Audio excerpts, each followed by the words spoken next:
Olá pessoal, tudo bem? Professor Flávio, FRN.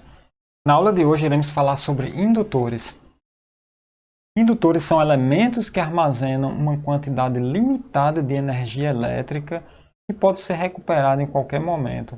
Então, o comportamento dos indutores é baseado no fenômeno relacionados a campos eletromagnéticos e as equações que regem o comportamento de indutores são equações diferenciais.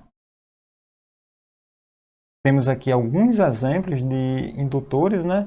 Nada mais é do que um elemento com dois terminais que se opõe a qualquer variação de corrente elétrica. Ele é composto por um condutor em espiral enrolado em um núcleo de material magnético ou não. Temos aqui, por exemplo, um núcleo composto por ar. Já temos aqui outros indutores com material aqui ferromagnético. O comportamento geral do indutor é bastante simples. Irei mostrar aqui nessa aula, lembrando que teremos mais aulas aí com assuntos mais aprofundados com relação aos indutores.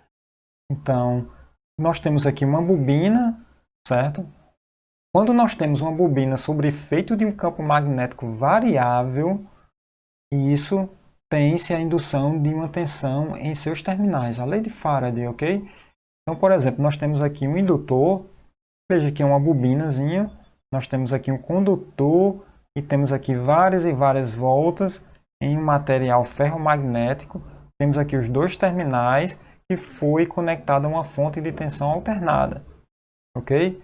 Então, com isso, nós temos aqui a circulação da corrente. Em se tratando de um caminho fechado, teremos a corrente elétrica.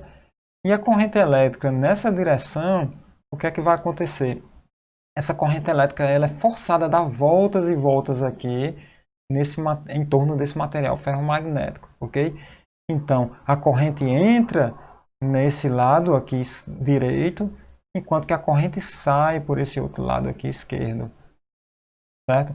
Desta forma, nós temos aqui a circulação da corrente e com a circulação da corrente, teremos aqui um campo magnético variante com o tempo. O campo magnético aqui ele é representado pelas linhas de fluxo φ1, que está associada à corrente I1, ok? Então, nós temos aqui esse campo magnético representado por essas linhas de força, essas linhas de campo, e aí podemos agora aplicar a lei de Faraday. Olha, se temos aqui um campo magnético no interior desse indutor, que no caso foi gerado pela corrente que passa por ele, mas poderia ser gerado por uma outra corrente, com isso nós temos aqui a indução de uma força eletromotriz nos terminais desse indutor. Teremos aqui uma força eletromotriz com mais ou menos E1. A polaridade positiva aqui ela se dá devido à lei de Lenz, ok? Então é importante vocês usarem aqui a regra da mão direita. Com a regra da mão direita vocês vão saber aqui qual o sentido do fluxo magnético. Então em outras aulas irei ilustrar melhor como utilizar aqui a regra da mão direita, ok? Mas com a regra da mão direita você tem o sentido do fluxo e de forma indireta nós temos também aqui o sinal positivo na parte superior, o sinal negativo na parte inferior, neste exemplo.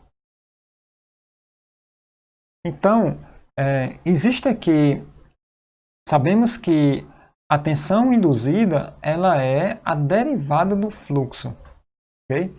Derivada do fluxo no tempo. Porém, o fluxo ele tem uma relação direta com a corrente. Então, na verdade, o fluxo é LI, ou seja, o fluxo é proporcional à corrente e essa grandeza de proporcionalidade, estamos chamando aqui de L, é a indutância do indutor, ok? Substituindo na fórmula de cima, temos que a tensão induzida no indutor é a indutância vezes a derivada da corrente no tempo.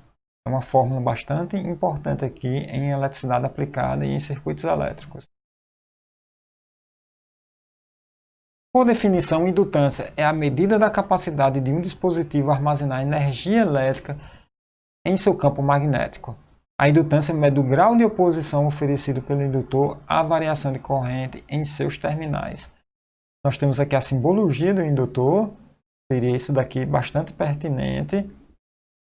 L indica a indutância, que é igual a um valor aqui, e a sua unidade é Henry, normalmente em mili. Vamos agora a uma análise de circuitos elétricos. Olha, nós temos aqui um exemplo de uma fonte de tensão conectada a um indutor com indutância L por meio de um resistor com resistência R.